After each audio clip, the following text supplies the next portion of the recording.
Assalamualaikum warahmatullahi wabarakatuh. Alhamdulillahi rabbil alamin. Wa bihi nasta'inu ala umuri dunya waddin.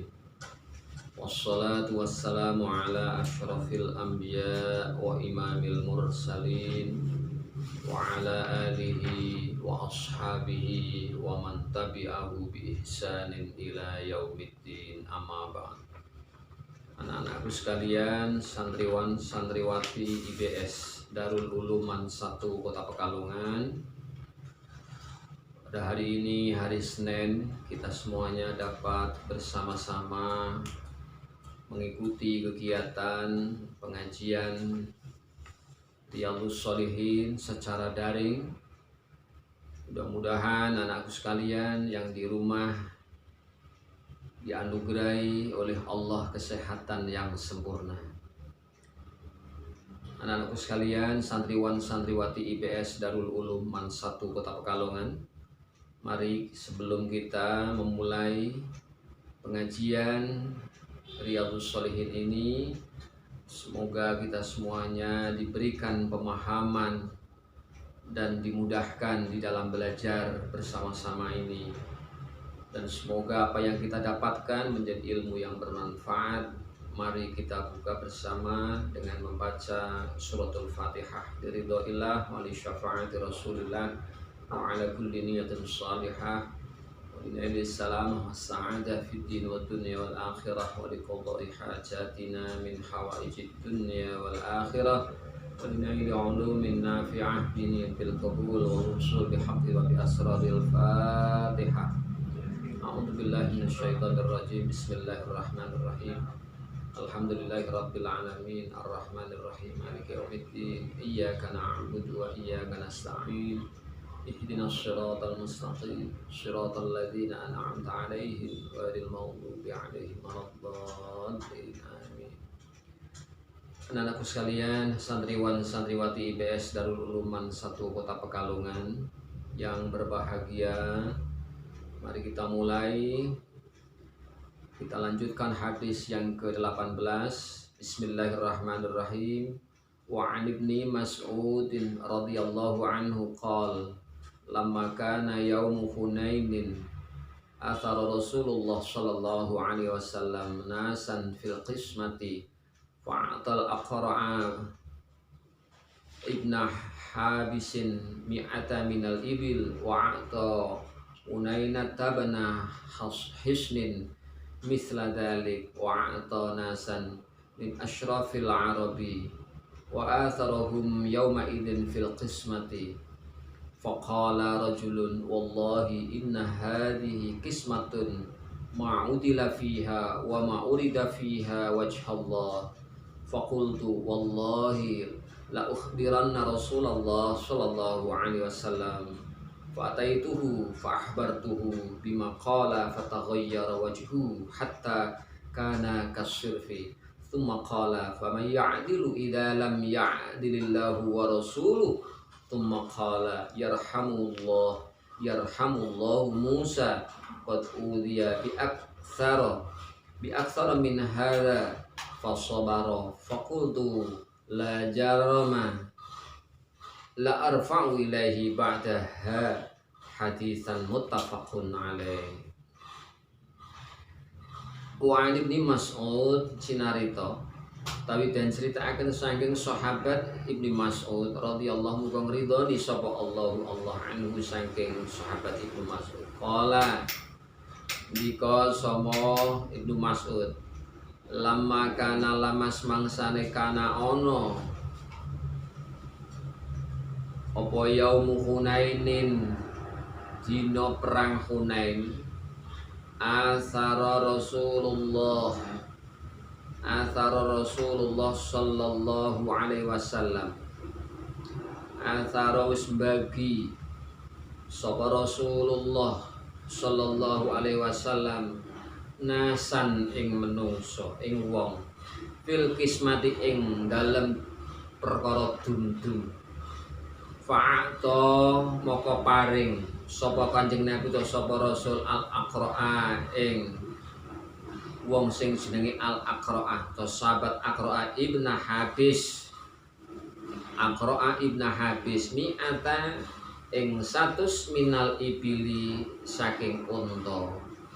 Wa a'ta lan wis paring utawa bagi sapa Kanjeng Nabi Unainah tabna Hisnin ing sahabat Unainah bin Hisnin misla dalik ing sepadane mengkono mau bagiane 100 duwe sahabat Aqra'ah ibn Habis. Wa a'ta lan wis paring utawa bagi sapa Kanjeng Nabi nasan ing wong min asyrafil arabi saking wong-wong kang luwih mulya saking bangsa Arab. Wa atharohum lan wis bagi sapa Kanjeng Nabi hum ing wong-wong yauma idzin ana ing dina mau perang Hunain fil qismati ing dalem perkara dum-dum ghanimah dum-dum harta rampasan perang.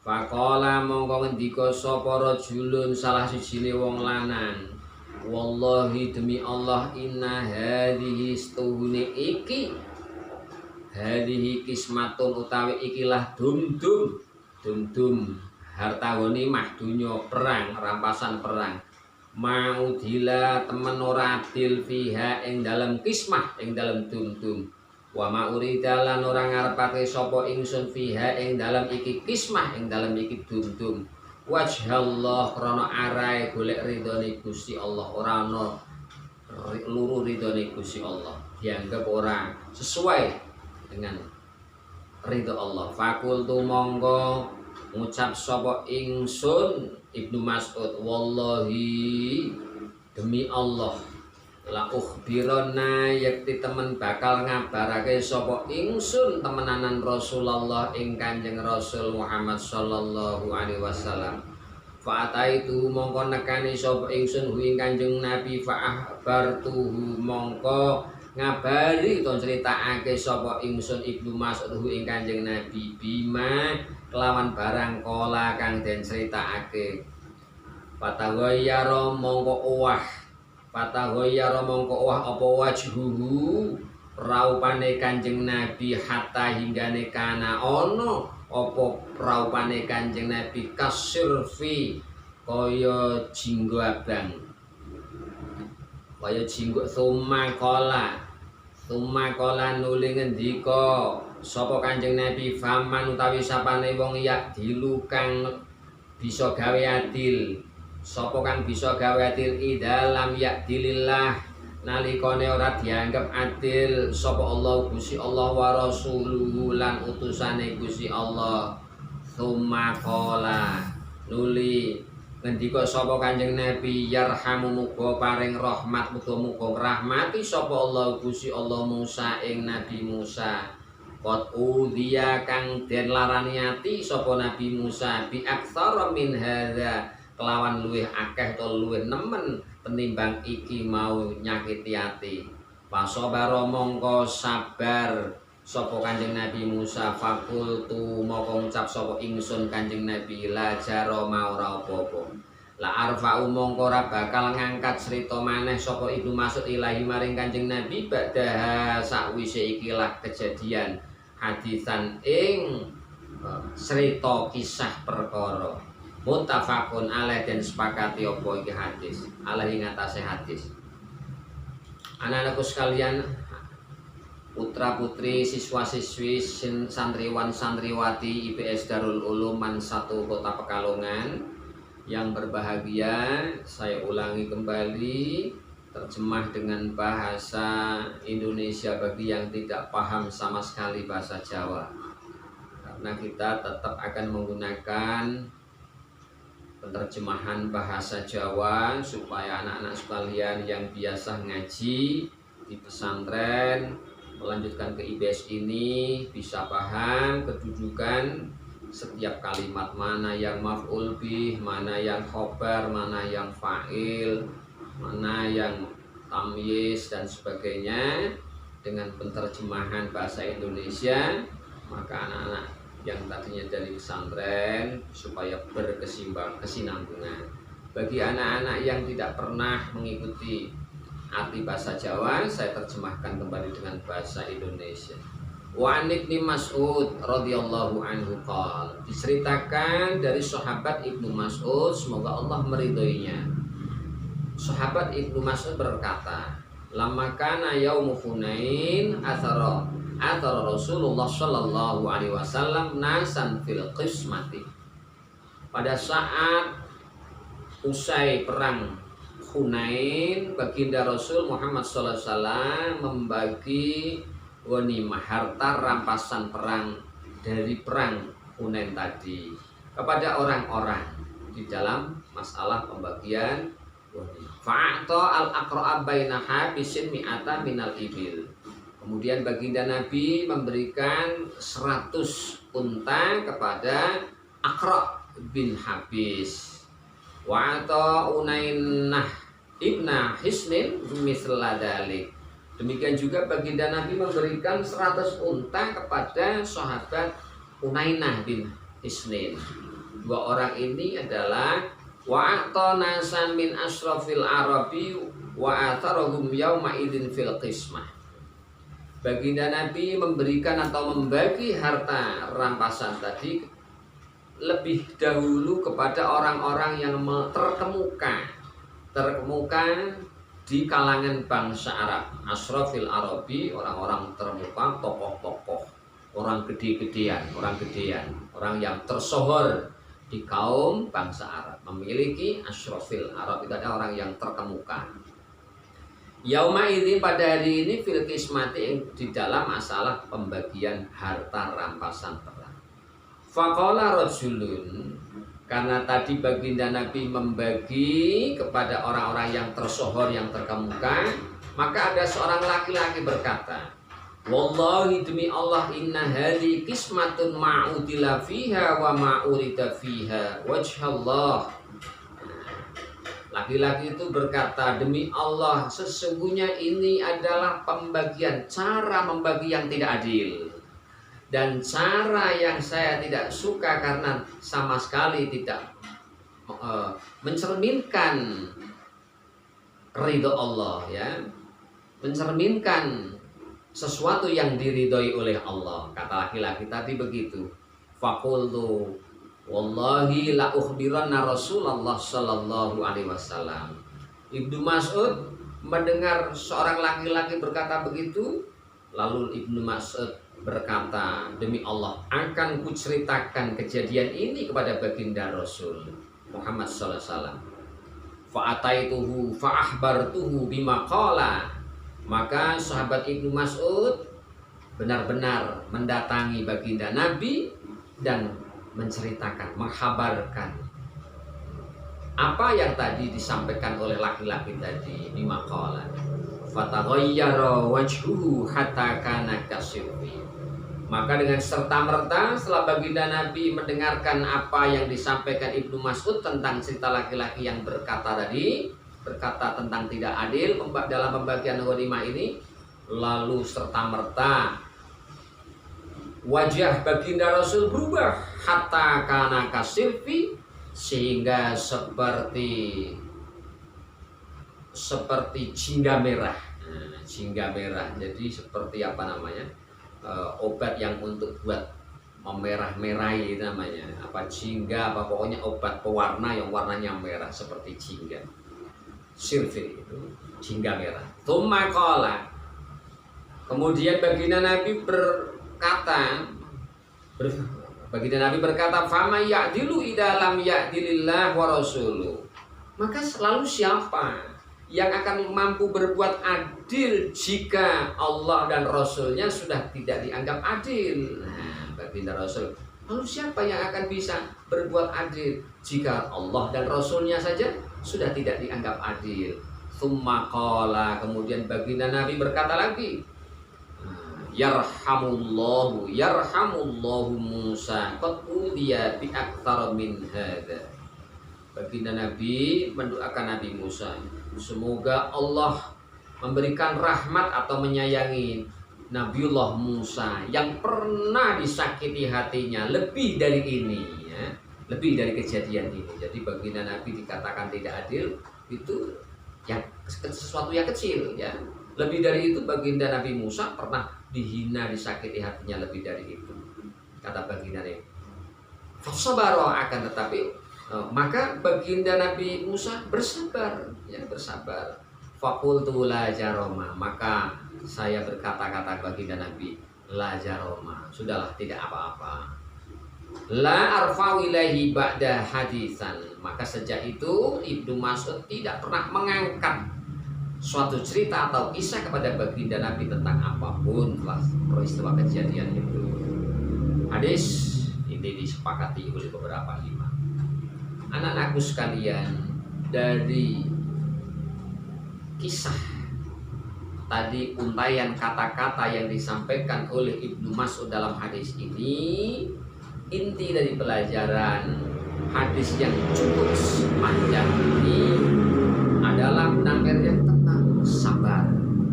Baginda Nabi sendiri telah memberikan contoh ketika mendengarkan cerita atau aduan dari Ibnu Mas'ud bahwa baginda Nabi di dalam membagikan harta rampas perang seusai perang Hunain ini dikatakan oleh seorang laki-laki tidak adil, pembagian ini tidak adil. Tentu baginda Nabi dalam hatinya kecewa. Kalau seperti orang biasa mungkin marah ya, seorang rasul dikatakan tidak adil. Maka baginda Nabi menjawabnya, lalu siapa lagi kalau Allah dan Rasulnya?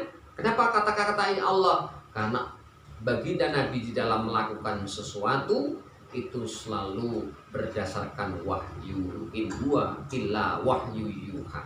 Apa yang selalu dilakukan oleh baginda Nabi sesuai tuntunan Allah Subhanahu wa Ta'ala, tidak mengikuti nafsu belaka. Sehingga ketika baginda Nabi dikatakan tidak adil, tentunya baginda Nabi sakit hati. Tetapi seorang Nabi, baginda Nabi tidak marah, bahkan menceritakan bahwa Nabiullah Musa itu ya pernah tersakiti hatinya lebih dari ini, tapi Nabiullah Musa tetap bersabar ya, karena Nabiullah Musa adalah termasuk ulul azmi dari sekian rasul yang memiliki tingkat kesabaran yang teruji oleh Allah Subhanahu wa Ta'ala sehingga mendapatkan julukan ulul azmi. Termasuk baginda Nabi Muhammad sallallahu alaihi wasallam, Nabi Musa mentendensikan peristiwa kepada kisah Nabi Musa sehingga Nabi Muhammad pun tidak marah. Udahlah, tidak apa-apa, kata baginda Nabi begitu. Lalu sejak itu Ibnu Mas'ud tidak pernah mengangkat cerita-cerita, pernah tidak mengadu-adu sesuatu yang terjadi ya. Karena apa? Karena begitu melihat peristiwa itu Nabi Muhammad mendapatkan cerita dari Mas'ud, temperamen wajah baginda Nabi Muhammad seketika merah seperti jingga, sehingga Ibnu Mas'ud takut, sudah nggak pernah menceritakan kejadian apapun. Inti dari hadis ini adalah belajar sabar, sebagaimana Rasul kita baginda Nabi Muhammad juga bersabar, mensikapi atau bersikap sabar ketika mendapatkan cerita yang cerita itu tidak enak tentang dirinya. Tetap kita tidak boleh kemudian marah, sakit hati, tetap bersabar. Anak-anak sekalian, kita lanjutkan satu hadis lagi. Wa an Anasin radhiyallahu anhu qala qala Rasulullah sallallahu alaihi wasallam idza aradallahu bi'abdil khaira ajjala lahul uqubata fid dunya wa idza aradallahu bi'abdihi syarra amsaka anhu bidambihi hatta yuwafiya bihi yaumal qiyamah. Sinarito wa an Anasin radhiyallahu anhu. Sinarito den ceritaken saking sahabat Anas radhiyallahu muga ngridoni sapa Allah anhu saking sahabat Anas. Qala wis ngendika sahabat Anas. Qala Rasulullah, qala wis dawuh sapa Rasulullah Kanjeng Rasul Muhammad sallallahu alaihi wasallam, ida tatkalane arada ngarepake ngersakake sapa Allah Gusti Allah bi abdi kelawan kawulane Gusti Allah al khaira ing kebecikan, ing perkara becik, anjala mongko dhisikake, nyepetake, gawe agi-agi, nyepetake dhisikake lahu maring abdun al uqubata ing siksa atau akibat siksa fit dunya ing dalem donya. Wa idza lan tatkalane arada ngersakake to ngarepake sapa Allah Gusti Allah bi abdi kelawan kawulane Gusti Allah asar ing perkara Allah amsaka mongko maker to nahan sapa Allah Gusti Allah anhu saking abdun bidambi kelawan dosane abdun hatta yuwafiya hinggane den wafatake bihi kelawan abdun yaumal kiamati ing dino kiamat. Anakku sekalian, saya terjemahkan kembali pakai bahasa Indonesia yang tidak paham bahasa Jawa. Wa an Anasin radhiyallahu anhu qala, diceritakan dari sahabat Anas, semoga Allah meridhoinya, qala Rasulullah, baginda Rasul bersabda, idza arada apabila menghendaki, idza aradallahu bi abdihil khaira, apabila Allah menghendaki hambanya menjadi orang baik, menghendaki kebaikan atas orang hamba, bisa begitu. Jadi cara menerjemahkannya enak, gampang saja. Apabila Allah menghendaki kebaikan atas orang hamba, bisa. Apabila Allah menghendaki seorang hamba memperoleh perkara yang baik, boleh juga. Ajalah, maka Allah mempercepat lahul uqubata, mempercepat bagi seorang hamba dari siksa fit dunia, di dunia, selama hidup di dunia. Jadi ketika Allah menghendaki hamba itu seorang baik, malah dipercepat akibat siksanya di dunia. Wa idza aradallah, dan apabila Allah menghendaki bi abdi dengan hambanya syarra, akan memperoleh perkara yang jelek, amsaka anhu bidamhi, maka Allah menahan dari seorang hamba tadi, sehingga dengan dosanya tadi terus sampai berlanjut yuwafiya bi yaumal qiyamah, sampai besok dimintai pertanggungjawaban pada hari kiamat. Anak-anakku sekalian, dari hadis ini maka seorang yang beriman seperti kita harus belajar tentang kesabaran. Ternyata apa yang diberikan oleh Allah, suatu cobaan, disegerakan oleh Allah. Ketika kita di dunia dikasih sesuatu yang tidak enak, bentuknya sakit, mungkin kecelakaan, mungkin cobaan-cobaan yang berat di dunia, itu artinya Allah benar-benar sayang sama orang yang beriman. Karena apa? Siksaan itu disegerakan di dunia. Tetapi kalau Allah menghendaki seorang hambanya jelek, ya, justru Allah mengulur-ulur, menahan, tidak ngasih cobaan-cobaan, sehingga dosanya itu besok sampai di hari kiamat akan dimintai pertanggungjawaban. Sedangkan orang yang beriman, dosanya dikurangi dengan beberapa cobaan di dunia. Artinya bersabarlah ketika kita diuji oleh Allah, diberikan cobaan yang kita rasa seperti kesakitan dan sebagainya. Itulah Allah sayang sama kita. Cobaan itu sebetulnya mengikis habis dosa-dosa kita, sehingga kita besok di hari kiamat dosa kita sudah dikurangi oleh Allah. Akan tetapi jika Allah menghendaki seorang hamba itu kok jelek, resikonya berat. Tidak dikasih cobaan di dunia, tapi dosanya dibiarkan berlarut-larut, besok sampai mati, hingga di hari kiamat besok akan dimintai pertanggungjawaban. Artinya bersabarlah ketika kita dapat cobaan dari Allah, anak-anakku sekalian. Sabar dan sabar. Kita masih membahas tentang sabar, belum selesai. Sampai di sini anak-anakku sekalian. Dalam kondisi pandemi ini, orang tua kita mungkin ya mengalami satu kesulitan. Berikan support, ya. Kalian sebagai anak yang baik, anak yang soleh, memberikan sesuatu yang menyejukkan hati orang tua, termasuk kalian sendiri harus banyak bersabar. Mudah-mudahan kita semuanya dikasih kesabaran oleh Allah dan mampu menghadapi segala macam cobaan dan ujian, sehingga kita kelak besok menghadap Allah benar-benar menjadi orang-orang yang teruji dan tabah dalam menghadapi cobaan dan ujian. Mudah-mudahan kita semuanya menjadi orang-orang yang sabar. Amin ya rabbal alamin. Demikian, kurang lebihnya mohon maaf apabila ada kesalahan dan kekeliruan. Sekali lagi banyak mohon maaf yang sebesar-besarnya. Hadanallahu iyyakum ajma'in. Assalamualaikum warahmatullahi wabarakatuh. Wabillahi taufiq wal hidayah. Assalamualaikum warahmatullahi wabarakatuh.